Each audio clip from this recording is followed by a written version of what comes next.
أعوذ بالله من الشيطان الرجيم بسم الله الرحمن الرحيم يا ربي بالمصطفى بلغ مقاصدنا واغفر لنا ما مضى يا واسع الكرم اللهم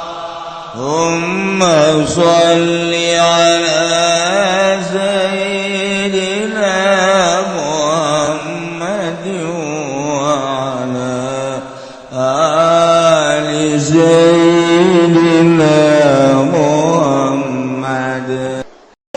Jadi gegedenya banyak itu di pikiran sebenarnya Pak. Gegedenya di pikiran si Imam Ghazali mah. Urang nyeri mata di pikiran, nyeri celit di pikiran, nyeri irung di pikiran, terus nyeri beteng dan di pikiran sebenarnya mah. Tok gerage anu boga kreditan geringet tereh modar teh jelema. Sok gerage pejabat garing dan lain sebagainya.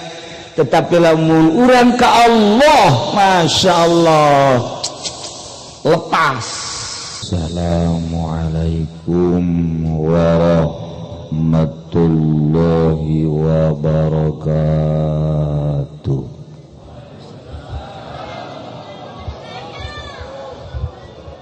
Alhamdulillah wassalatu wassalamu ala Rasulillah wa ala alihi wa sahbihi wa mawala amma ba'd. Faqala Allah ta'ala fil Qur'anil Karim wa huwa asdaqul qailin. A'udzu billahi minasy syaithanir rajim. Wa dzakir fa inna dzikra tanfa'ul mu'minin.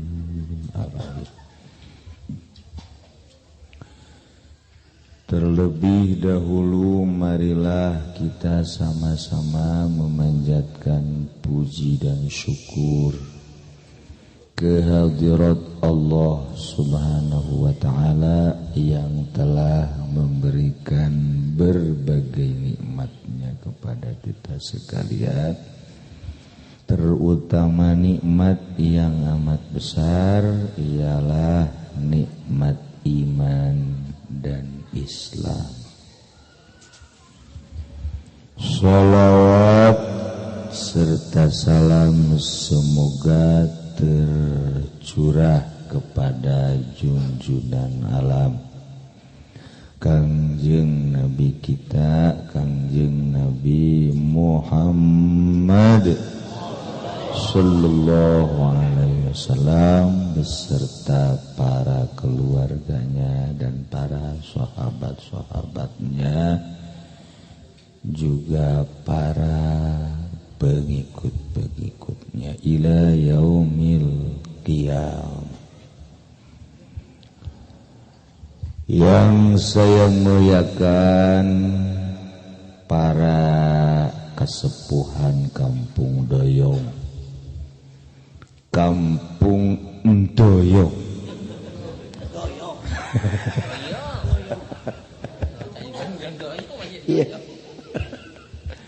Bil khusus kepada Kiai Haji Mamun, juga kepada RT seumur hidup, ialah RT Haji Arif,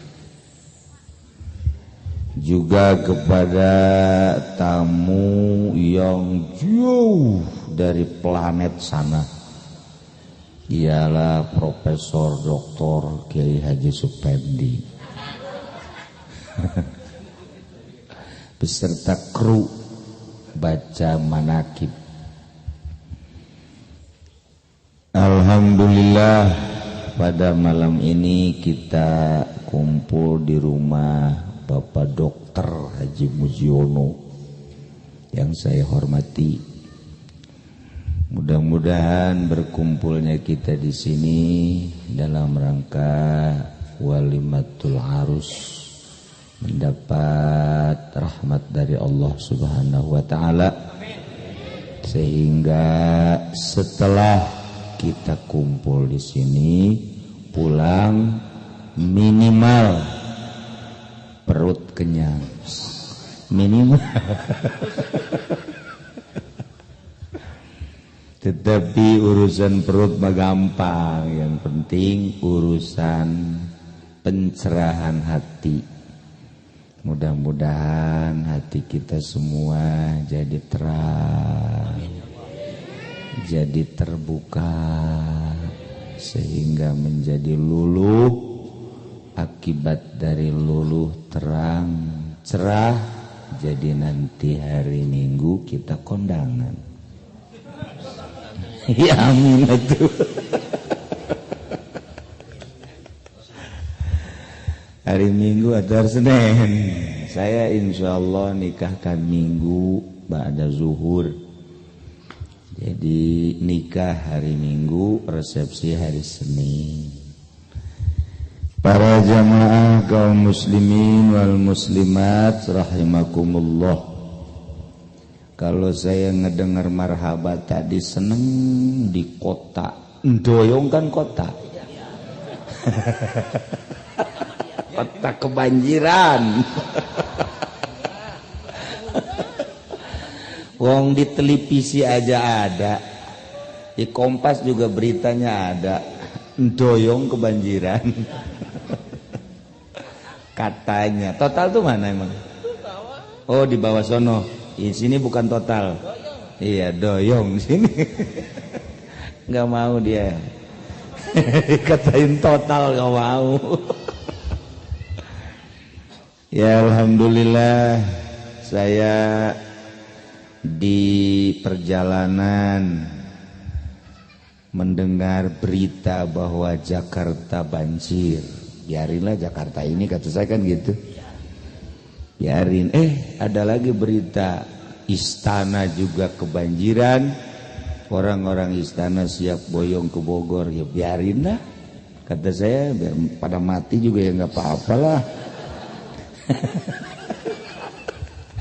Tapi pas begitu ada berita lagi total banjir, langsung saya ingat sama RT Arif, mati enggak dia ya? Masya Allah. Sebab kalau ditotalkan banyak teman-teman kita, banyak saudara-saudara kita jadi ingat. Masya Allah, ternyata ya alhamdulillah masih pada hidup. Ya masih pada hidup. Berarti kan gak apa-apa. Banjir gak ngaruh. Banjir kita kayak di Ethiopia, kelaparan beranak aja terus aja. Jadi kelaparan tuh nggak ngaruh. Ya alhamdulillahirabbil alamin. Malam ini kita berkumpul di rumah Bapak Haji Mujiono dalam rangka rasulan, bertawasul kepada ahli-ahli kubur, khususnya kepada Kangjeng Nabi kita, Kangjeng Nabi Muhammad Sallallahu alaihi wasallam, untuk memohon barokahnya. Sebab Pak Haji sekeluarga punya hajat, yakni punya maksud akan menikahkan putrinya yang bernama Pratiningsi dengan Nur Febri. Saya itu kalau ngedengar pertikahan cemburu. Iya, maksudnya jatah kita kan 4, kan baru 1. Iya, jadi cemburu saya. Kenapa yang lain lagi? 1 tinggal 3. Sama, beliau juga 1. Ini juga 1. Mobil punya, perusahaan ada, rumah punya 2-3, istri 1. Ini kan gak bagus ini. Iya, maksudnya gak bagus. Mestinya perempuannya yang nawarin. Kalau nggak nawari-nawari ya nggak jadi. Akhirnya karena perempuannya nggak nawarin, suaminya juga takut, ya cukup satu saja. Yang penting sakinah mawaddah warahmah. Mau buat apa punya dua punya tiga, tapi sholatnya nggak khusyuk. Sebab yang diatur tuh cuma schedule kilir. Habis dari yang muda ntar kemana ya? Ke yang tua berapa hari ke yang muda lagi. Kapan mau khusyuknya sholat? Lebih dikit pentungan udah gini aja. Udahlah kita merombongan satu aja ya. Ya udah. Yang jelas nikah itu dianjurkan oleh agama, oleh syara. Agama menganjurkan supaya menikah. Fankihu ma taba lakum minan nisa'i mathna wa thulatha wa ruba'.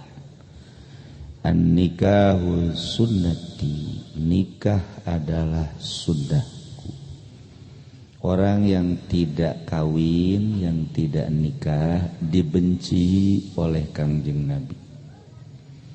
Orang yang tidak kawin dibenci oleh Kangjeng Nabi. Falaisa minni.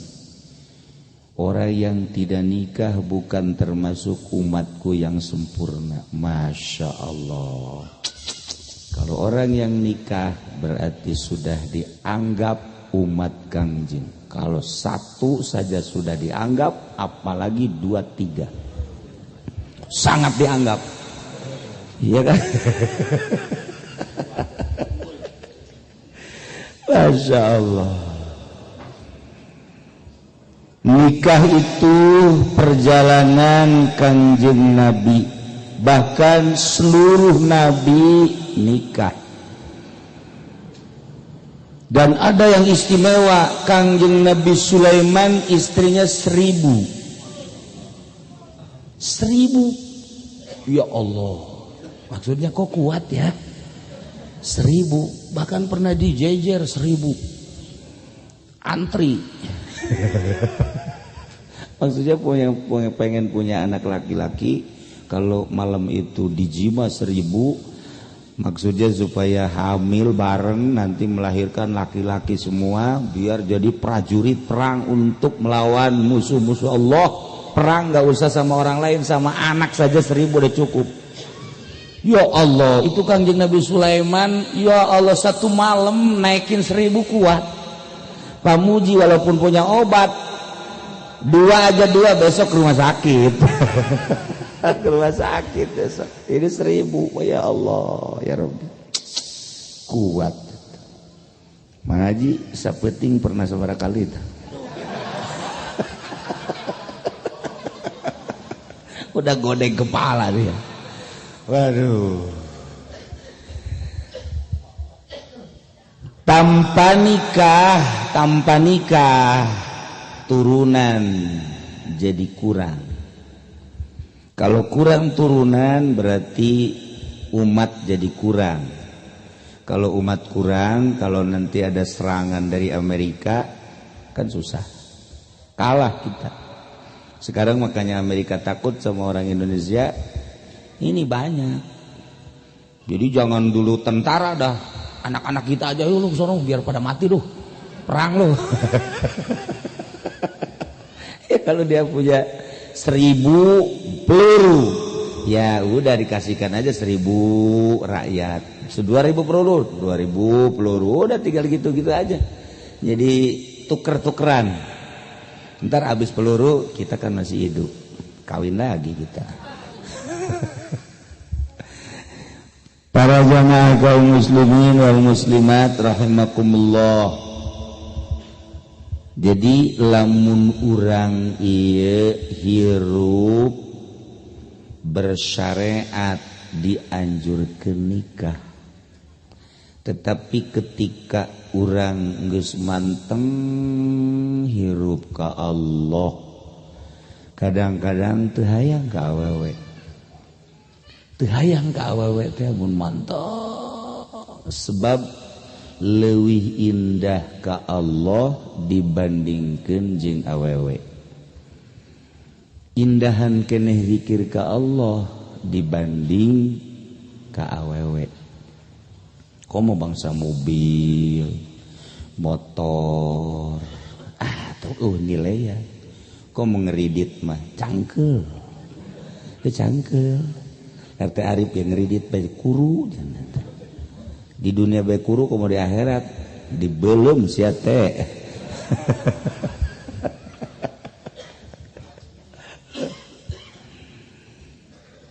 Ada satu nabi yang terkenal dengan gantengnya ialah Kangjeng Nabi Yusuf alaihissalam. Kangjeng Nabi Yusuf makasih biasa. Lamun urang tas deuleu Kangjeng Nabi Yusuf hajun deuleu Haji Pendi bayang utah.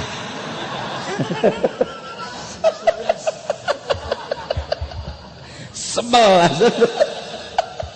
ku kasep-kasep dak orang deuleu nu kasep teh kan seneng hate teh jembar. Deuleu nu kasep deuleu nu geulis hate senang. Walaupun lapar jadi terasa seubeuh. Tapi urang keur seubeuh deuleu Haji Pendi lapar. Ya kan banget lain banget jelema banget perang mah ya. Kangjeng Nabi Yusuf kasep mantak diibaratkeun samangka dibelah dua, sabelah dibikeun ka Kangjeng Nabi Yusuf, sabelah babarengan urang kabehan. Uyuhan ieu urang aya irungan ieu bener teh. Uyuhan sapira sabelah samangka babarengan ku urang kabeh. Kangjeng Nabi Yusuf sabelah sorangan. Masya Allah. Kacaritakeun Kangjeng Nabi Yusuf dipicen ka sumur ku dulurna, diangkat ku pedagang, dijual jadikeun abid, nu meulina adalah patih haju raja, ayalah di kerajaan Mesir. Kasep Kangjeng Nabi Yusuf keur memujana kasep. Eta pamajikan raja disebutkan naon pamajikan raja? Permaisuri. Ngaranna Siti Zulaikha. Atuh di Mesir mah jadi nu jore. Urang ka Mesir neangan nu penghek irung moal aya. Neangan anu irungna teu mancung di Mesir moal aya, sakumaha moal aya nu mancung di Endoyong. Di Doyong neangan nu mancung moal aya pengek kabeh. Di Mesir waktu bulakur ka Mesir neuleuh jelema teh karasep jeung garelis. Ya Allah, Haji Pendi mah Haji Pendi di Mesir asal aya awewe neuleuh nuturkeun awewe mun teu dikitukeun atuh kitu bae.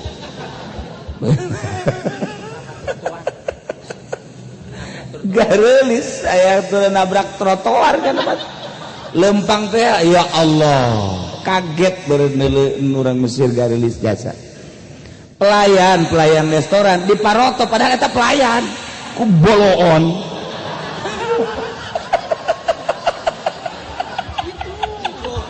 Tuh sini tunjuknya na eta pelayan lihat sakira pelayan atau di Paroto ku jadi di kieu. Waduh dasar aroplok kabeh. Masya Allah emang bener garelis bener di Yordan. Ya Allah ingat ka Haji Mamin bae Noel kakula cek Haji Mami ieu lamun di urang jadi bintang film sakieu lawakina nya kasep awawena geulis mun di urang jara di bintang film di dieu mah ceknya jadi pelayan. Ta eta di Mesir karasep garelis komo Kangjeng Nabi Yusuf mah. Nah kacaritakeun Kangjeng Nabi Yusuf dipake kahayang ku Siti Zulaikha gancang caritana. Kangjeng Nabi Yusuf di kamar disampeurkeun ku Siti Zulaikha. Siti Zulaikha na geus siap, geus teu make calana jero. Mangkani urang Mesir. Ulah nyaritakeun model orang doyong. Sapira orang doyong tuh, orang doyong mah lamun ditanya saking pundi saking Brebes ireng kumaha iya orang Mesir atuh boh geus teu make kutang ya Allah mangkaning susuna papaya jasa jependi ya aja pakai pakaianan nu carang teh model sipon aduh Kangjeng Nabi Yusuf diudag-udag di kamar maksudna titah ngazina benang bajuna Kangjeng Nabi Yusuf kekeh embung tarik wirewek soe tapi terus dipaksa Kangjeng Nabi Yusuf teh benang titah nangkep ka Siti Zulaikha lamun RT Arif dipaksa teu kudu ku Siti Zulaikha teu kudu ku si Suminem belah asana teu kudu dipaksa RT Arif malah ngajakan aduh ya Allah ya Rabbi ieu mah diajakan tetep embuk ngan ngaran-ngaran manusia begitu neuleus sosok Siti Zulaikha luar biasa nya geulis nya rapih aya ser syahwat biasa tuh ngaranna ge lalaki normal jeung awewe atuh aya syahwat cepet Gusti Allah nurunkeun malaikat Jibril mencet awakna dipencetlah dikaluarkeun caimanina melalui ramona set setelah keluar caimani geus teu berdaya kitulah Allah deuk nyalametkeun hambana gampangkeun Allah atuh mun RT Arif geus teu kudu ku malaikat Jibril geus pokona kaluar sorangan we teh geus mah ya Allah ya Rabbi tidinya lah teu berhasil Siti Zulaikha akhirna Kangjeng Nabi Yusufna ganjang caritana di sidang persidanganna tetep menang nama lantaran dideuleus soekna baju laporan Siti Zulaikha nama dek dizinahan ku Kangjeng Nabi Yusuf tapi Kangjeng Nabi Yusuf inkar kanyahoan tina baju lamun baju soekna dihareup berarti ieu bener Kangjeng Nabi Yusuf nu dek ngazinahan Siti Zulaikha na meureun embung nyoekeun baju tapi lamun soekna ditukang berarti diudag ku Siti Zulaikha sehingga benang soekan menang Kangjeng Nabi Yusuf sebab soekna ditukang tetapi tetep hukum tiba heula ge meureunana nu gede masuk ngulan-ngulinkeun hukum dielehkeunlah Kangjeng Nabi Yusuf akhirna diasupkeunlah ka penjara dengan berbagai-bagai kesalahan geus teu kacaritakeun panjang kebe dina tafsir kacaritakeun mah akhirna Siti Zulaikha ditinggalkeun ku salaki terus Siti Zulaikha ngalang layung bogoh jasa ka Kangjeng Nabi Yusuf Kangjeng Nabi Yusuf di penjara terus ngalang layung bogoh jasa ka Kangjeng Nabi Yusuf asal neuleuh daun Yusuf waduh neuleuh bangkong Yusuf Masya Allah kos haji pendi baheula ka pebenena waduh kesemaran geus teu meunang neuleuhna naon aya anggel ge ditangkep we oh dindaku wis kos kitu bae eta bangsa Sibloon ieu teh ngaranna gitu tah ieu Siti Zulaikha akhirna disalametkeun ku Gusti Allah boga guru lah nyana dibimbing mengarah ke Gusti Allah akhirna berzikirlah nyana sanggeurna berzikir pelampiasan cinta anu keterlaluan dialihkeun ku ari nu tadina cinta ka Kangjeng Nabi Yusuf yakni ka makhluk ku ari dialihkeun cinta ka Khaliq. Zikir terus jangan yang penting illallah illallah illallah dengan bimbingan maka Siti Zulaikha berangsur poho manteng ka Gusti Allah.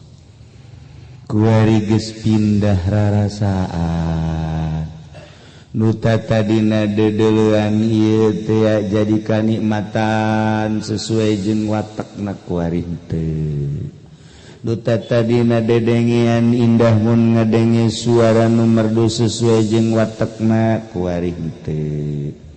Tadina irung ngambe resep nu seungit-seungit dunia sesuai jeung watakna kuari teu. Kitu keneh sungut leungeun beuteung jeung sajabana drastis 180 derajat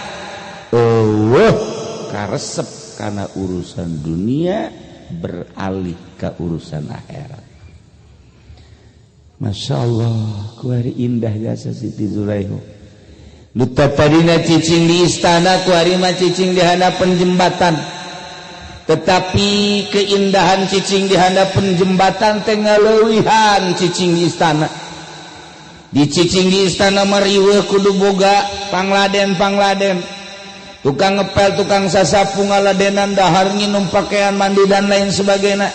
Riweuh keindahan dunia mah kuari mah di hadapan jembatan jeung Allah nikmatna luar biasa.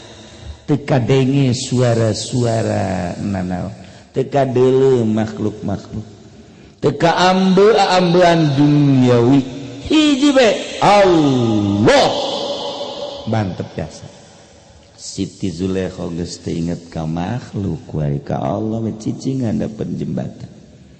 Allah ngeseuri sorangan jeung Allah nikmat diangkat jadi waliyatullah ngeunaheun kahujanan kaanginan kapanasan teu karasa sebab ieu ruh keur ka Allah.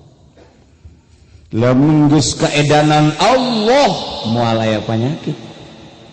Boro-boro kaedanan Allah edan biasa ge teu kena panyakit. Edan biasa be edan biasa jeung urang mah dahar hati-hati minum hati-hati sesuai jeung aturan medis ulah loba teuing ieu coba ge tetep bae kena panyakit nu edan ngadaharna dipelbak urut batur tegeri-geri coba ge dulu nu edan ilamotan hees di mana bae tegeri nu edan eta ai si eta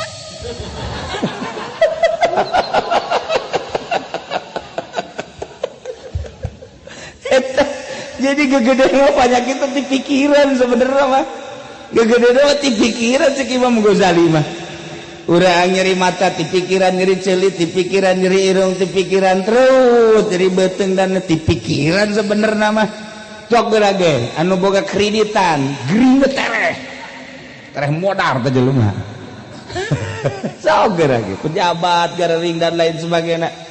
Tetapi lamun urang ka Allah Masya Allah lepas kaya menu edan urusan edan biasa bicara nu gering sebab pikiran anak tuh boga pikiran anak naonnya ieu mah komo ka Gusti Allah mantak ulah kaget lamun Sunan Kalijaga cicing di sisi kali nyana kehujanan keanginan sesuai dengan instruksi guru muncak guru nacan ka dieu ulah wa kahudan iya tuh kehujanan keanginan biasa bae Syekh Samsudin Madura hatinya ada sesuai jeung guru encek guruna ulah wa ka nangtung lamun can datang iya tuh biasa betahunan kitu keneh kabelah dituna komotan Abdul Qadir dan lain-lain sebagainya kunaon eta manteng ka Allah. Masalah urang bayi boboh jasa ka awewe boboh jasa ka awewe ieu bogoh jasa isuk-isuk teu dahar sore teu dahar neulean foto tenden deui kieu urang ngaranna edan kan eta edan biarana edan jeung foto bae ge jeung foto geus indah jasa aduh nu leuwih bibirna dikiekeun deui dikiekeun deui ditenden deui kakara ge ditenden geus dicokot deui lecek ta foto iki tilu poe teu dahar teu nginum teu gering teu naon aju kunyana di titah kapanggih di pengkolan hujan-hujan ge huhujanan jibreg sugan puyang hulun teu puyang teu naon biasa bae kunaon eta aya cinta gairah di jero hate entek cek ahli tasawuf mah awak kurang bisa senang awak kurang bisa bendu awak kurang bisa seri awak kurang bisa cerik naon tah nu mantak ngajadikeun seri cerik senang bendu aya naon di jero awak kurang aya nafsu coba ge nafsu na pilihan kunaon nu mantak jadi senang kunaon nu mantak jadi cerik kunaon nu mantak jadi bendu kunaon nu mantak jadi pemurah kunaon nu mantak aya naon di awak urang pagawean ahli tasawuf nu norekat nganyahokeun hal eta supaya deka Allah teh lempeng panyakit-panyakit dipiceunan iya ya panyakitan di jero awak urang bisa seri, bisa cerik, bisa senang, bisa bendu dan lain sebagainya. Angin di jero awak urang aya angin anu nyulusup disebut nafsu. Eta lamun teu dipiceunan melalui bimbingan guru tetap urang moal bisa ibadah khusyuk ka Gusti Allah. Salat urang biasa bae kajun dipaksa-paksakeun Allahu akbar tetep bae Jakarta Arif teh bulan kamari manggeus bulan hareup can aya duit mun eueuh duit ieu kumaha 3 bulan diseret deui kontrak motor kira coba ge timbul ti mana ya timbul ti mata timbul ti ceuli nu bakal ngaramekeun kolbu mata urang dedeleuan asup ka jero hate rame di jero hate ceuli urang dedengean asup ka jero hate rame di jero hate irung urang ambean asup ka jero hate rame di jero hate nu ngaramekeun hate urang mata ceuli irung rame di jero hate akibat dedeleuan akibat dedengean akibat aambean bisa seri akibat leuleuh denge ngambe bisa cerik akibat leuleuh denge ambe ieulah indra nu kudu diurusan ku urang mantak urang ngaji lalaunan syariat narapihan saenggeus teh syariat narapihan moal indah ibadah lamun urang can ngabersihan panyakit-panyakit moal indah ibadah aya bae sieun hudang ti peuting sieun ka kuntilanak sieun ka pocong bloon kan eta kos gitu aya eta ieu bae geus kolot sieun ka kuntilanak tapi kuarina aya kuntilanak beunang asup Islam tololnya sia aja teh internet bloon jadi kuntilanak beunang dicekelan waju ditanya dari mana dari kuburan anu kamu kemana saya mau kembali lagi ceknya nanti dicekelan kita asup Islam heula kuntilanak maca 2 kalimat syahadat asyhadu an la ilaha illallah bimbing biasa asyhadu anna muhammadar rasul jadi kuarima kuntilanak aya nu mualaf eta jadi lepasin balik deh ke kuburan geus macam-macam ya kuari dunia internet kok sekarang itu bara rohongna gede jasa masa kuntilanak asup Islam nah Ieu Siti Zulaikha panjang ta urang lamun nyaritakeun eta panyakit di awak urang. Mata bisa seuri urang ku mata, bisa ceurik urang ku aya angin di jero awak urang. Urus ku urang. Nah, komo neungeus kolot mah coba tujukeun bata urang ka akhirat, cili urang ka akhirat, irung urang ka akhirat, sugut urang ka akhirat, golbu urang ka akhiratkeun. Lantaran geus moal kebal deui. Masa potongan kieu huis geus lain di luhur, jembut geus huisan. Mun moal ka mana deui? Asal moal kebal deui da syariat mah bener teu. Atuh geus wayahna geus kudu lempeng ka Allah. Siti Zulaikha geus bisaeun ngaleungitkeun nu mazmumah, ngadatangkeun nu mahmudah. Nafsu-nafsu anu tercela cek agama dipiceun sekaligus, nafsu-nafsu anu terpuji ditarik sehingga menjadikeun ladzat iman teh ngan lain ngan sakadar iman disungut, lain sakadar percaya tapi karasa. Urang mah kuari lamun ditanya sia agamana naon? Islam. Pangeran sia Allah, nabi sia anjeun Nabi Muhammad. Ari Allah teh sifatna Allah manduleukeun ka urang, sifatna teh ngadengekeun, nganyahokeun. Eta teh ngaranna akidah, kepercayaan. Percaya urang mun ditanya Allah ngadengekeun urang, Allah neuleukeun urang. Ngan can karasa. Encan karasa. Cirina encan karasa nyaho Allah neuleukeun, nonton TV terus. Mending ngorakeuna geus kolot. Pan eta pan goblok-goblok da jelema. Geus kolot Ki Haji deui. Nonton TV keneh eta mah goblok bin tolot. Mun aya di dieu eta Ki Haji goblok bin tolol, bin bloon. Mana punya anak? Asa geus kolot SMS-an jeung jahe bloon kan. Eta ngaradakan teu karasa iman. Atuh urang lamun diaritakeun ka situ jahe can karasa. Sakumaha karasana urang lapar, sakumaha karasana urang seubeuh, urang nu ngarasakeun urang lapar karasa, urang seubeuh karasa. Iman teh mun geus karasa isin ka Gusti Allah, moal daekeun boga TV, moal daekeun boga HP, isin deuk nanaonan lah. Tuh, pun urang mah bagus atuh dijual HP. Memang kurang dijual. Jepang beli BlackBerry. Waduh, duk beli BlackBerry beneran waduh. Ganti urang mah.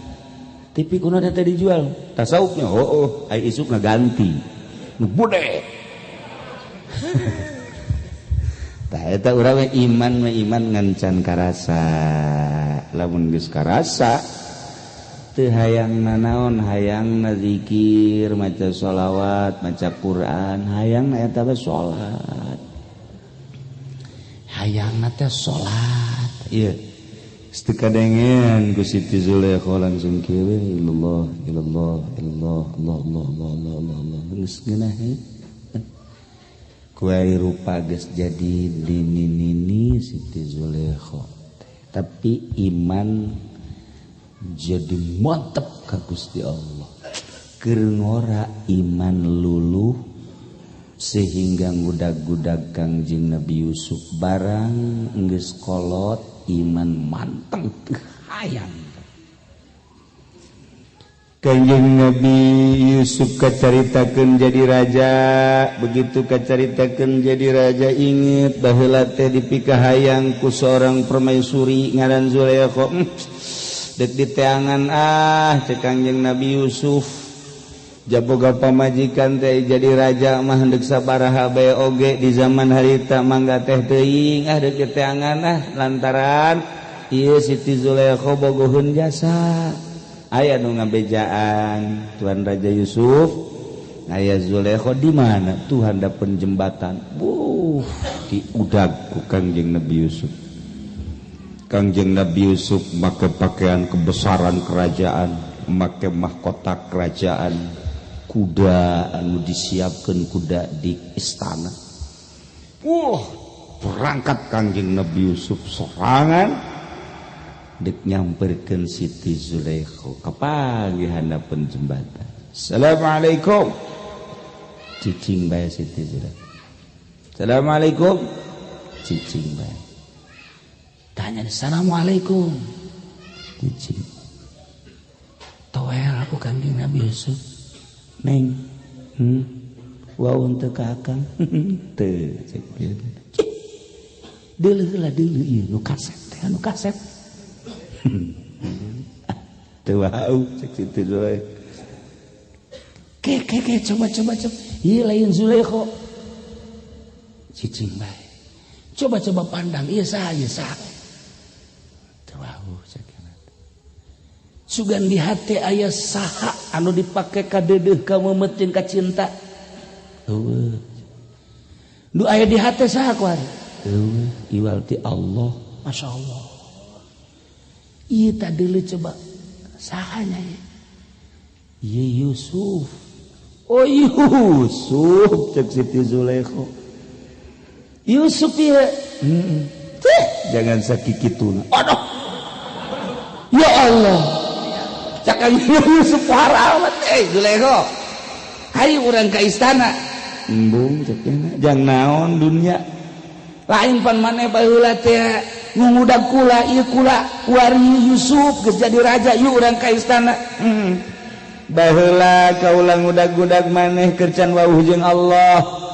Ketika kaula kuari geus wawuh jeung Allah, makhluk mas sataiko ku henteu. Indit maneh Yusuf kula baker jeung Allah. Boh. Cek Kangjeng Nabi Yusuf murigak buru aya. Eta ka Kangjeng Nabi Yusuf, komo ka Haji Pendi mah meureun ditendang jeung diciuan. Geus teu aya geus teh dulu Haji Pendi mah boro-boro Siti Zulaikha atuh si Suginem ngembungeun. Suminem. Nah, iyalah lamun geus ka Allah geus poho segala rupa. Urang kuari lantaran ka Allah na setengah-setengah atuh teu meunang manggi awewe. Komo nu nyingsat. Manggi nu nyingsat geus kolot ge kieu bae. Aduh tah budak seutik deui mah seutik deui kadeulean. Aduh. Belum tuh coba. Nyana naik angkot, amprok jeung pahareup-hareup jeung si Mbana make rok mini kieu. Kahayang kula mah jageus kolot malingeus atuh kieu nya. Jageus kolot mah pantes kieu. Teu jana mah. Datang ka si Mbana isinin ipet-ipetan kieuan. Anyar terus lagi. Dasar geus kolot belon. Eta kurang teu boga ka isin, iman ipis jasa. Iman ipis atuh geus bae neuleuh kikituan. Ieu mah kieu we da jurah hatena seutik deui teh budak kadeuleu teh apemna. Nah, kuari mah ulah ngukur ka Haji Pendi urang bae lah. Urang bae lamun neuleuh awewe liwat pingpingna kadeuleu ku urang dilirik apa peureum. Coba babarengan, coba perum apa di dele.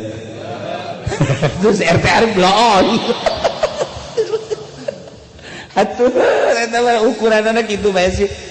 Ukuranna geus urang lamun aya we liwat pingpingna putih di dele ka dele ku urang teh. Duh, tah eta teh kan haram. Urang baheulanan urang mun neuleuh kitu tah pereum apa pereum? Hah? Entah. Berarti iman orang ipis kena jasa masih kena resep mata pakai neuleuh sesuai jeung watakna ipis. Berarti ieu mah jang ukur-ngukur diri urang bahwa diri urang ipis kena iman teu berani urang meureumkeun mata ketika neuleuh nu diharamkeun ku Allah.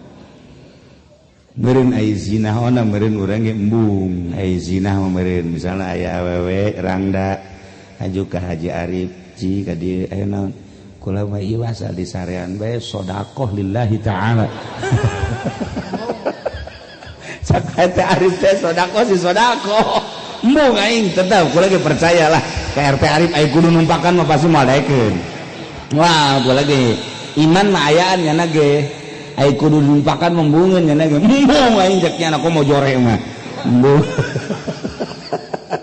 Aya lah iman, tapi aing neuleuh mah kitu kan neuleuh geulis irung mancung pingping biasa. Bujal mah bujal mun kada didelekeun keneh. Sanajan lamun titah ngazinahan mah embung.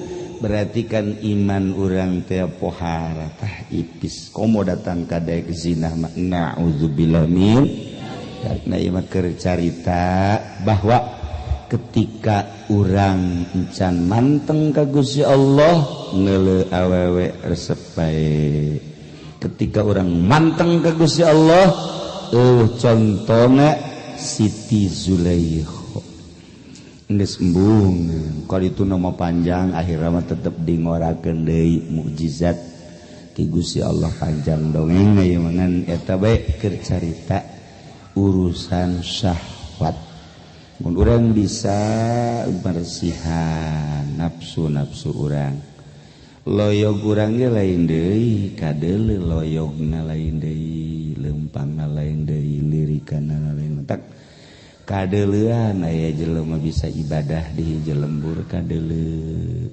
kanyahoan ka ambeuk sebab naon dina leumpang lain dina lirikanna lain dina sagala naga lain we lamun geus ninggalkeun watek mata ceuli irung bakal kapanggih engke jeung baturna nu akur jeung nyana urang mah pada halayak rame kieu akur bae sebab teh urang kos kieu cabrek sagolongan lah jeung Haji Pedi jeung Haji eta RT kos kitu bae teh asal datang ka pae kitu bae buat kitu bae buat anu mentak hiji-hiji da urang malah maningan resep bae kanu bisa sakitu bae geus wa adnan nasib at-tasdiq wa taslim li ahli panghandapna bagian kawalian ngabenerkeun kawali jeung pasrah sebab urang mah teu bisa cinta bae kanu bisa sebab berat jasa urang nya kitulah para jamaah kaum muslimin wal muslimat rahimakumullah contoh hiji deui anu cinta ka Allah Imam Sibaweh teh kiai mun santri kiai nyanaho cucugud ahli nahu Sibaweh mulai dua keputusan grammar pembacaan keputusan nomor hiji adalah Imam Sibaweh kacaritakeun majeng bapana hayang deuleu Imam Sibaweh kawin lantaran nyana teu daekeun kawin akhirna dikawinkeunlah ku bapana kahiji awewe nu geulis pinter turunanana bagus barang geus kawin biasa we geus kawin magrib ka masjid isya ka masjid pamajikanna di jero kamar atuh geus bersoleh siap tempur teu pake calana teu pake kutal geus mantep mun Haji Peni geus teu babanyo acan langsung ceklak bae geus kumaha naik sado tetapi Imam Sibaweh mah balik di masjid da ngamparkeun sajadah salat Allahu akbar likum Allahu akbar dideleukeun ku pamajikanana sampai jam 1 jam 2 wah cak nyana meureun moal malam ieu mah meureun geus bente malam eta salaman malam kedua kitu keneh salat di Allah malam katilu salat keneh bae cek pamajikanna meureun aya jeung kiai mah kieu meureun cek terus bae aya pamake meureun lah datang ka 7 poe mah bener datang ka 7 poe salat geus 7 poe kan siap teh ka 8 poe salat keneh bae 9 poe 10 poe cek pamajikanna meureun datang ka 40 poe meureun kan aya nu sok pamake kitu kan kalau baheula mah datang ka 40 poe cenah ulah dikumaha-kumaha belon taman tuh eueuh waktu dituna tetep bae segerakeun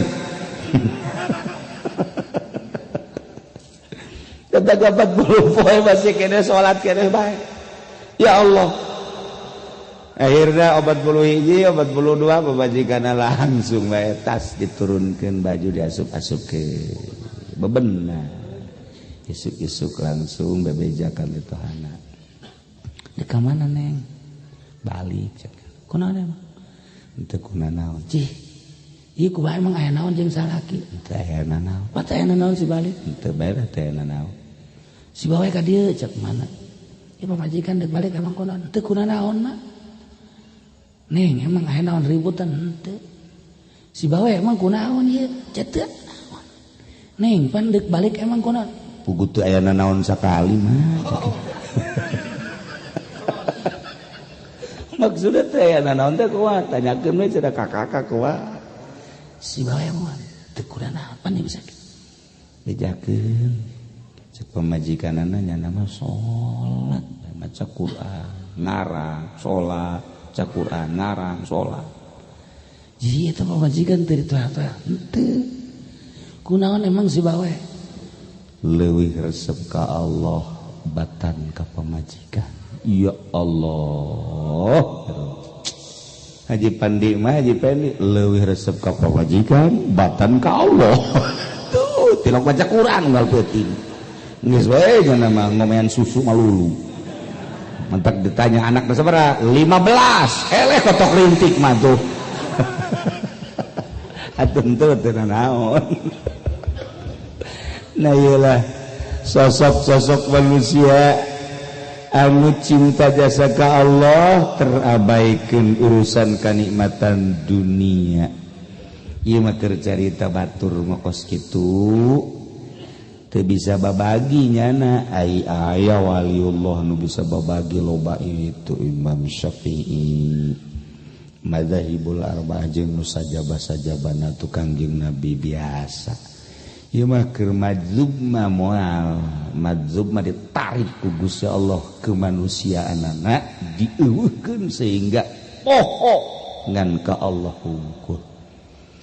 Tah lamun geus kos kitu jelema geus pohara jasa hese urang neangan model kos kitu ngan tetep aya mun kurang diteangan aya. Nah iyalah lamun ieu mah kadar ukuran ngukur urang bae ai urang geus datang ka mana ieu hirup. Ternyata urang geus kolot ge can manteng ka Gusti Allah. Nu mantag can manteng loba panyakit di jero hate. Hubud dunya, hubur yasa, hubul jah, hubul mal.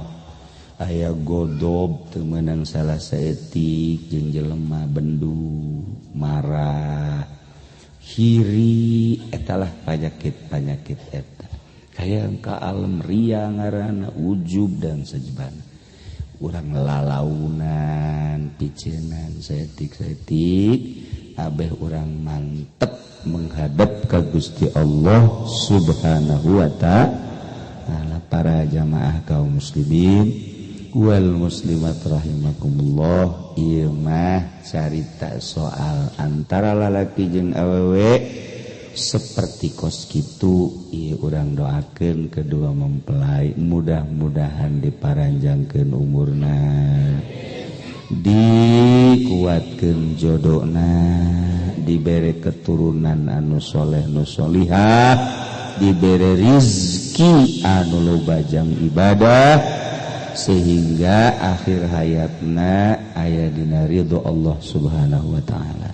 Kitu kena urang nu kumpul di dieu, mudah-mudahan urang kabehan aya dina ridho Allah Subhanahu wa ta'ala, sehingga urang husnul khotimah di akhirat, urang babarengan di bawah bendera Kangjeng Nabi urang, Kangjeng Nabi Muhammad sallallahu alaihi wasallam. Pak Haji mujina jeung ibuna jeung panganten urang doakeun mudah-mudahan dina hajatna dibere berkah, diturunan rahmat ku Gusti Allah, mun nyana tatarukana sing jembar, modalna sing kapulangkeun, pokoknya mudah-mudahan aya dina rahmat Allah berkah segala rupana amin ya robbal alamin sakitu bae pihatur disimkuring urang ngadoa ka Gusti Allah. Allahumma shalli wa sallim ala sayyidina Muhammadin fil awwalin wal akhirin barik wa sallim wa radiyallahu ta'ala an sadatina ashabi sayyidina Rasulillah ajma'in amin ya Allah ya rabbal alamin. Allahumma arham ummat sayyidina Muhammad, Allahumma jibur ummat sayyidina Muhammad, Allahumma aslih ummat sayyidina Muhammad, Allahumma farrij an ummat sayyidina Muhammadin sallallahu alaihi wasallam. Allahumma hasil maqasidana bil khair, Allahumma hasil maqasidana wa muradana bil khair, Allahumma hasil maqasidana wa muradana wa murada sahibil hajjah bil khair bi rahmatika ya arhamar rahimin. Rabbana taqabbal minna innaka antas samiul alim wa tub alaina innaka antat tawwabur rahim. Wa shalli wa sallim ala jami'il anbiya'i wal mursalin walhamdulillahi rabbil alamin. Wallahul muwaffiq ila aqwamit thariq. Assalamualaikum warahmatullahi wabarakatuh. Gaduh putra diantarana ialah Qabil sareng Habil. Kangjeng Nabi Adam seluruh gaduh putrana adalah tis'atun wa salasuna 39. Boga anakna 39 Kangjeng Nabi Adam. Dunia sakil legana diesian ku 39. Sedengkeun ablag-ablagan sepi meureun dunia eta. Kakarak Kangjeng Nabi Adam, Siti Hawa, haju anakan ngan ari Qabil mah Qabil eta cak sariwayat mah lahirna di sorga, ari Habil mah lahirna di dunia di dia di bumi. Cak sariwayat Qabil mah Qabil eta kelahiran sorganya nama tah. Qabil ari Habil mah kelahiran bumi. Supaya rada cepet Gusti Allah teh ngalobakeun makhluk, maka ngalahirna ieu Siti Hawa sakali lahir sajodo dua-dua. Lalaki awewe, lalaki awewe, lalaki awe kitu bae tah. Sajodo.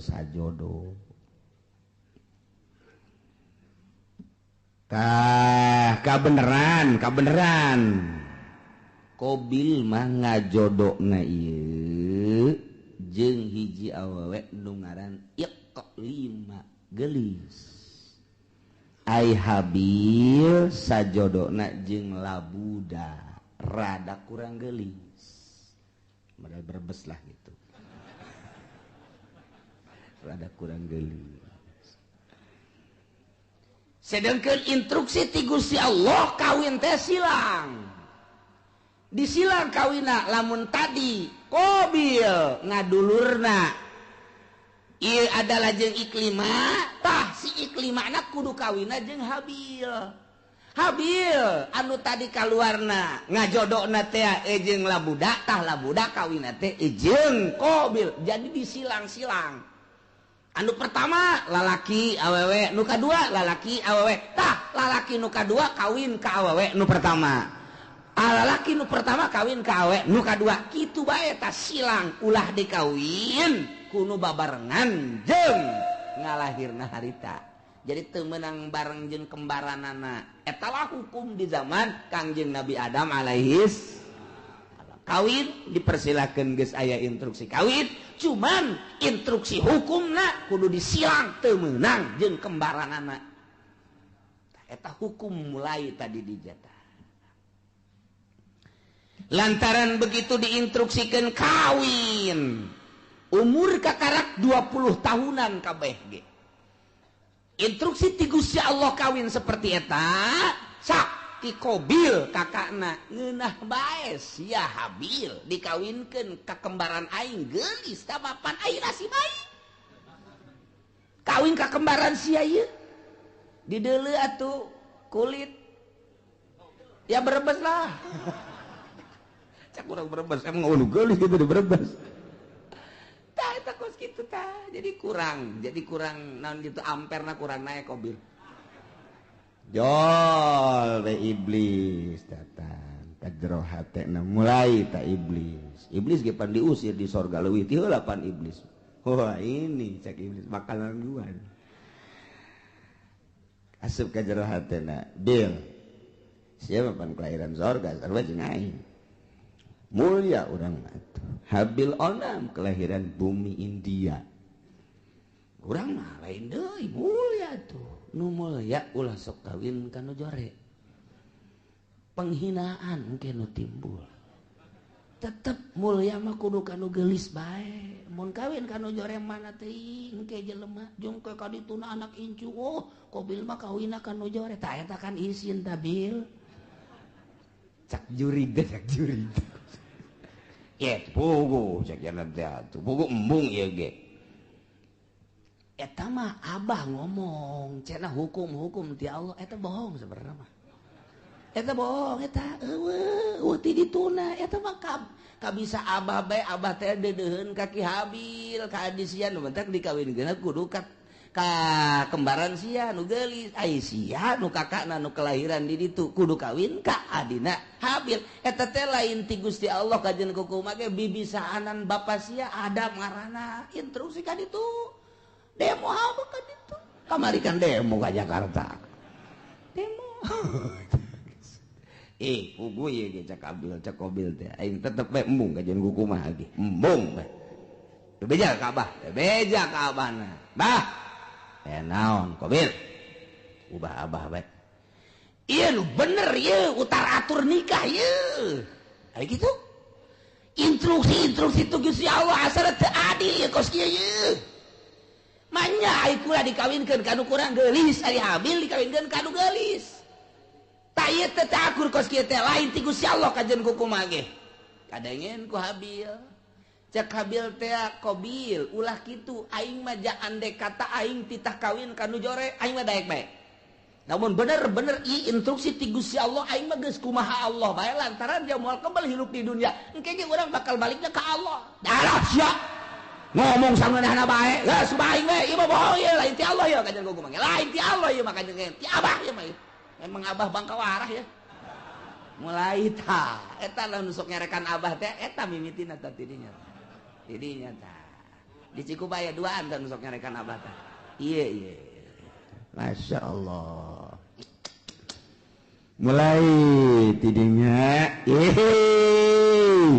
cak Kangjeng Nabi Adam ita amarallahu Allah marintah ayyuzawija Qabila labuda ukhtabil wa yuzawija Habil yaqlima ta eta teh instruksi ti Gusti Allah cak Kangjeng Nabi Adam anjeun Qabil kudu kawin ka labuda dulur Habil kudu kawin ka dulur itu Qabil ngaran iklima instruksi Allah teh bisa cak Qabil kajian kumaha kula mah embung kajian kumaha tetep kula mah sakali embung sebab ieu kula mah teu percaya bahwa ieu teh hukum ti Gusti Allah teu percaya mulai kakarak aya sakituan ge hukum Allah geus ditentang cek urang mah tuh kakarak tarurun ti sorga pan teh saeutikan keneh jelema teh atuh mantak naon narurut ka Kangjeng Nabi Adam henteu tanggeus mulai henteu nurut ya Allah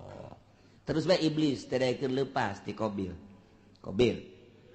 ieu mah kajian kumaha kudu selesaikeun masalah ieu selesaikeun ieu mah lamun terus-terusan kieu pan isin ka kadituna ieu isin urang engke banyak Qabil kawin jeung nu jore aya Habil kawin jeung nu tah eta isin gengsi urang mah panturunan sorga oh moal aing moal kajian gua tetep bae teu hayang aing mah ajeun geus kieu kumaha kajian kumaha ge urang pokona pas ini bae heula tah tidinya Qabil mikir pas ini unggal poe sakumaha ucing jeung anjing asal kapangi wong kaki Qabil teh kaki Habil teh tuntutanana Qabil luar biasa lobana. Qabil mah kakakna Habil adina. Habil mah nurut bae aing lah kumaha bae sabodo Allah nu penting mah urang mah ibadah nuturkeun aturan Gusti Allah Subhanahu wa ta'ala. Lantaran terus-terusan memuncak permasalahan teh. Tah, kuari mah diinstruksikan kieu. Ayeuna mah kieu bae atuh nyieun korban. Lamun memang bener-bener ieu teh kitu menang ti Gusti Allah, maka engke aya tandana. Mun maneh teu percaya bahwa ieu teh instruksi ti Gusti Allah, sok nyieun dumadeus maneh ka Gusti Allah, taqarrub ka Gusti Allah. Sapopoe maneh mah ieu Qabil cak Kanjeng Nabi Adam teh kunaon teu inget ka nu nyieuna, ieu tuturkeun Gusti Allah, ibadah ka Gusti Allah. Moal kebal hirup di dunia tuh deuleu Qabil tuh Habil mah nurut jasa. Adina kabeneran nurut kakana kurang nurut. Datang ke kuari teh kakak sok rada kurang nurut teh heran orang-orang ati dituda eta. Ya Allah, eta kos kitu.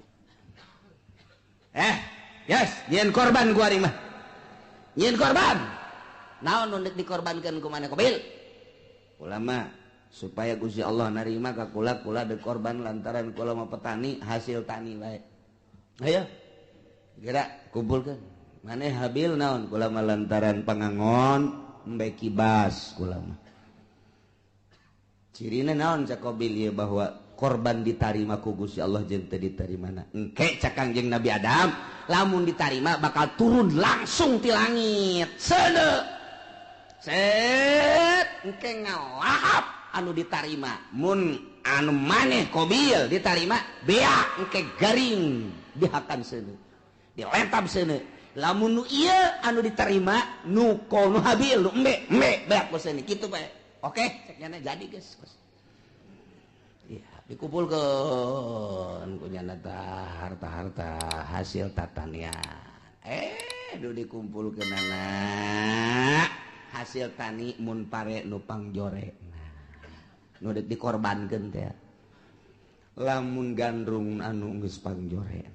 Korma nu pangjorena dihiji-hijikeun bangsa anu bakukulna eta dikorbankeun ari nu bararagusna mah ieu dipake ka hook kunyana jang ditumpuk-tumpuk harta.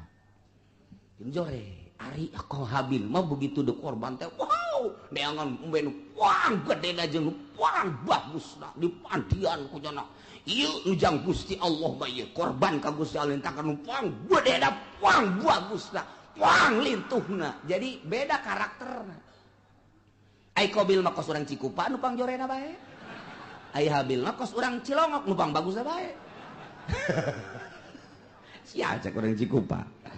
Tah eta kos kitu kayana. Teden bek. Teu kebal langsung turun seuneu. Neong itu turun seuneu cak Qabil pasti nu aing nu dilentab ka jeung ku komal ge pasti nu aing mun aing nu dilentab berarti aing kawin jeung nu gelis mun aing teu dilentab berarti ieu teu beres urusan ieu turun seuneu ka dieu ka ditu aing nu dilentab embe plek seret bawa ka luhur teu aya tinggal ieu bae korban Qabil hasil hasil tani nu jarore teh teu dilentab ku seun tuh cak Kangjeng Nabi Adam nu ditarima nu mana nu ditarima nu mana tah cicing bae Qabil teh gas udah loba omong cak Qabil teh abah gua ari cenah rencana ka Mekah mah eger ka Mekah ka ditu atuh ka anak ka kolot kos kitu eta. Eger ka Mekah mah. Isi rek naon teh dia. Mana naon kula mah. Padahal boga rencana abah ka Mekah adi dibunuh sia ku aing. Jadi aya abah aya keneh mah embungeun nya ge, rada kagokeun. Eger ka Mekah ditungguan nya nungguan abah na ka Mekah. Tah, sekian bulan berangkat Kangjeng Nabi Adam, ieu adalah ka Mekah. Qabil tenang geus eueuh sasaha ngan jeung Habil doang berikut dulur-dulurna. Jadinya lah mulai nyana dendam kesumat hasud anu luar biasa di jero hatena hayang ngabunuh Habil. Iyalah cerita eta dicaritakeun ku Gusti Allah dibejakeun ka Kangjeng Nabi urang Kangjeng Nabi Muhammad sallallahu alaihi wasallam. Naon ieu matak dibejakeun tah kamari Yahudi, kamari musyrikin, munafik teu percaya ka Kangjeng Nabi. Ulah kaget Muhammad, munafik teu iman ka anjeun, musyrikin nah musuhan ka anjeun, kafirin ngamusuhan ka anjeun. Cikene nu kamari dicaritakeun teh ngamusuhan ka anjeun. Horenganan baheula ge takarak ge turun ti sorga ka dunya. Iya anak incu Kangjeng Nabi Adam, anakna sorangan Qabil geus boleh teu percaya ka Kangjeng Nabi Adam, geus teu iman ka Gusti Allah, malah ngabunuh adina nu ngaran Habil. Dicaritakeun ka Kangjeng Nabi, abeh Kangjeng Nabi ieu tenang tentrem adem, sebab lamun teu nurut jelema ka Kangjeng, kemudian Kangjeng Nabi na teu dihibur, manusiawi kan Kangjeng Nabi. Sifat kemanusiaan apaan aing teh diturut aya kitu mah aya dongeng-dongengna. Tah Kangjeng Nabi Isa ge teh diturut, jah heueuh. Tuh Kangjeng Nabi Adam ge teh diturut, jah heueuh atuh kong aing ame kitu. Entek tenang Kangjeng. Nah iyalah didongengkeun ku Gusti Allah melalui ayat watslu bacakeun ku anjeun ya Muhammad he Muhammad alaihim atas kaum anjeun. Baheula dibacakeun ku Kangjeng di Madinah, terus disampai-sampaikeun ku umum ku sahabat, disampaikeun ku tabiin, disampaikeun ku atbat tabiin, ku ari poe Minggu disampaikeun ku ari ku urang kadenge ta dongeng eta teh ta ieu ayatna. Bacakeun Muhammad ka kaum anjeun. Naon naba'ab Nabi Adam, berita anak dua Kangjeng Nabi Adam alaihis nu ngaran Habil jeung Qabil, caritakeun bil haqi kalawan sa bener-benerna. Il qurba qurbanan, waktu Qabil jeung Habil ieu diperintah dumadeheus ka Gusti Allah nyieun kadeheus nyieun takrub melalui kurban ilallahi ka Gusti Allah nu dilaksanakeun ku Habil makibas, Qabil mah hasil tani yakni zar'u. Patukubila min ahadihima, ditarima na ti salah sahijina hungkul nyaeta nu ditarima nu Habil. Ari nu Qabil mah teu ditarima walam yutaqabbal minal akhar. Kasimpulanana korban Habil mah diterima, cirina dilahap seuneu, Qabil mah teu ditarima. Cirina aya bae didinya terobah-robah. Tidinya lah mulai Qabil bendu ka Habil, nyimpen di jero hatena hasud anu luar biasa, nungguan Kangjeng Nabi Adam munggah haji. Teu Kangjeng Nabi Adam munggah haji, ngaharep Qabil ka Habil. Abah geus eueuh, emak geus eueuh, tinggal nyana bae. Habil, aya naon ka dieu? Naon cak Qabil la aqqa tulan bang aing bakal ngabunuh sia, bunuh sia ku aing. Cak Habil qala 5 kok main bunuh-bunuh bae emang aya naon? Mana kurban mana mah ditarima kurban aing henteu ge atuh teh urusan Gusti Allah tah mah. Cak Habil teh innama yataqabbalullahu minal muttaqin, nu ditarima teh jelema anu sieun ka Gusti Allah, mukmin, muttaqin, ditarima, ieu teh ditarima teh mah tuh urusanna kurang takwa berarti teh mah. Ulah ngabunuh kula ka Gusti Allah kan teu bisa. Gara-gara sia aing bogoh mah. Buluh sia ku aing. Geus bebeneran ditutur-tutur bae, geus diagag-agag bae, geus dikieu-kieu bae. Leungeun. Cak Habil cak adenaka dengan bahasa anu lemah lembut.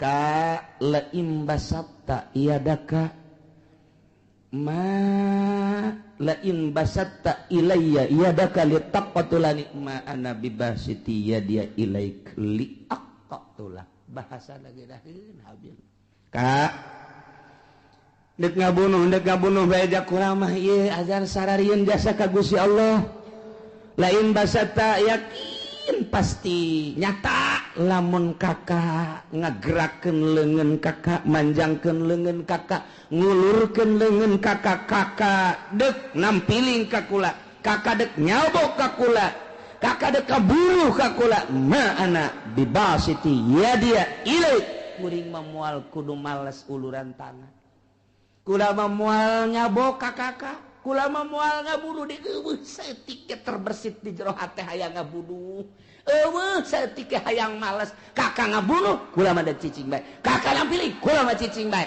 kakak dek jawab kula mah cicing bae pokona mah kula memual ngabunuh sama sekali silakan kumaha kakak bae lantaran ini akhafullah rabbal alamin sieun jasa ka Allah eta habil mah bahasana anu luar biasa inni uridu an tabu'a bi ismi wa ismik fatakuna min ashabin nar cak habil teh asanyana kaula teh ieu adalah sieun jasa ka Gusti Allah lamun sampekeun ka kakak ngabunuh ka kula atuh meureunanan seakan sing kuring teh kula teh ieu berharap kakak teh ke bakal balik ka akhirat teh mawa dosa kula jeung dosa kakak sorangan memeh ngabunuh kula ge kakak geus loba jasa dosana ditambah jeung dosa ngabunuh ka kula duanana dibawa ku kakak engke kakak di akhirat fatakuna min ashabin nar atuh engke bakal jadi ahli neraka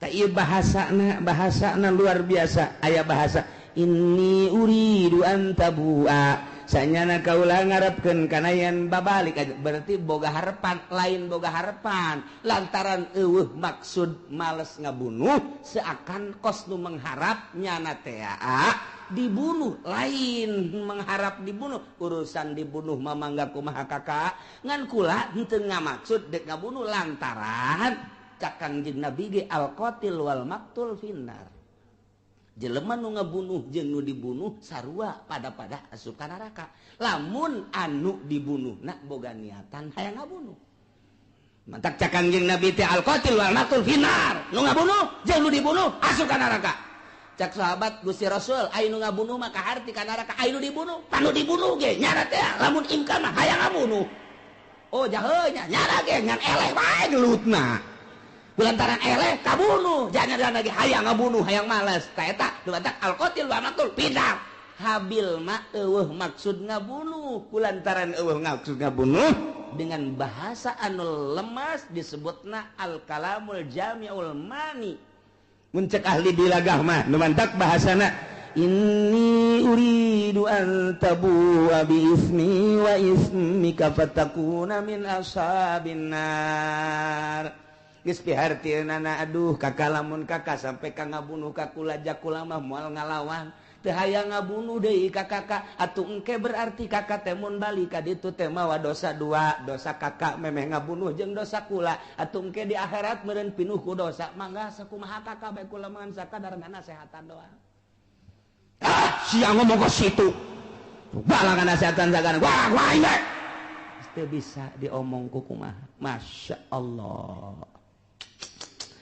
Tah gitulah akhirnya kumaha langsung ditikem sanggeus sadikit tikem bingung aing ngabunuhna kumaha ieu can aya pembunuhan pan harita can aya pembunuhan cara ngabunuh ngaleungitkeun nyawa hartina ieu ku sabab dikumahakeun bingung dijotos besi teu bae digebug besi teu bae dikumahakeun ieu dikumahakeun bingung nyana mikiran ngabunuh ge bingung lantaran can pernah aya nu ngabunuh pan harita mah manusia pertama nyana eta anak Kangjeng Nabi Adam anu ngamimitian dek ngabunuh datang ka ngabunuh ge bingung kumaha carana ngalamun bae habil geus aya bae di sisi dicekelan bae kieu dek dibunuhneun bingung cara ngabunuhna kumaha cara ngabunuh sok iblis asup deui ka jero hateun aya sia bodoh-bodoh teh atuh ngabunuh bae heseun amat cak iblis teh atuh teu kumaha aja can urang aya nu dibunuh japan ieu manusia kakara kayak urang doang ngomong aja di jero hate jeung iblis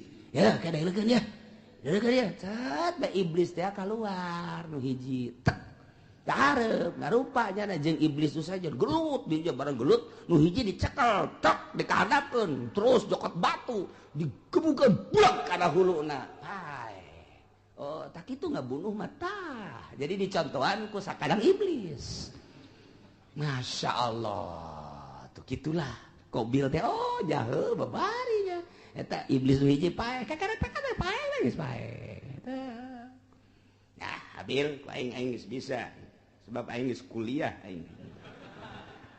kuliah ngabunuh aing geus di saha kuliah ngabunuh nangis aya dosen iblis langsung bae nurutan iblis jadi diperagakeun ku iblis cara ngabunuhna mantak cekel tujahkeun langsung kliak nyokot batu nu gede diangkat ku Qabil gejretkeun kana huluna gua jret gitu syariat Masya Allah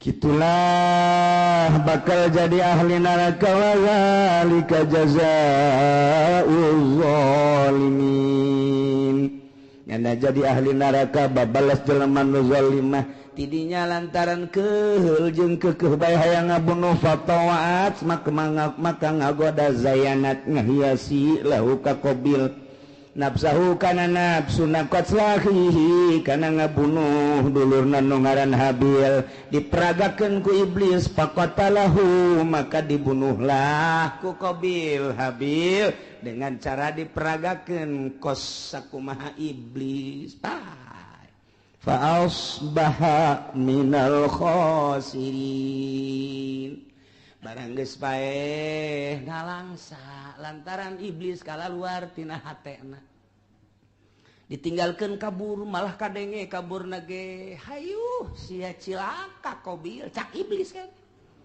cilaka sia Qabil cak iblis aing geus teu tanggung jawab aing ge ieu doraka setik di sorga turun ke handap baheula kalantaran teu percaya ke Adam aing dilaknat ku Gusti Allah sia ku ari termasuk laknateun Allah aing teu tanggung jawab kumaha sia bae Qabil ceurik di dinya kadung ditangkep ku nyana aduh hadi cang nyana ditangkep ku nyana masyaallah ieu aya ku kieu-kieu teuing ditangkep ku nyana bari ceurik nyaah jeung deudeuh diciuman geus pae kakak kudu kumaha ieu teh kudu kumaha jelema geus Kangjeng Nabi Adam Siti Hawa ka Mekah adi-adina jararo tinggalnya na doang duaan ditangkep kunyana geus dibunuh mah lantaran iblis tak kalaluar mana teuing luar biasa sedihna Qabil harita neuk menta turun ka mana ngan sakikituna jelema dibabawa kunyana dipapanggul kunyana ku deudeuh jeung nyaah deudeuh jeung nyaah dipanggul tok ka Masrik 60 kilometer mamanggul bae dipanggul deui ka Magrib 60 kilometer bulak-balik lantaran deudeuh jeung nyaah masyaallah kudu dikumahakeun atuh ieu adi diciuman deui dipanggul deui dicium deui dipanggul deui dicium deui dipanggul deui eta sakitu geus luar biasa 40 poe cak sakol maki kituan bage iblis asup deui geus dibunuh mah ulah sakaduhung-kaduhung moal hirup deui kajen kukumaha moal hirup deui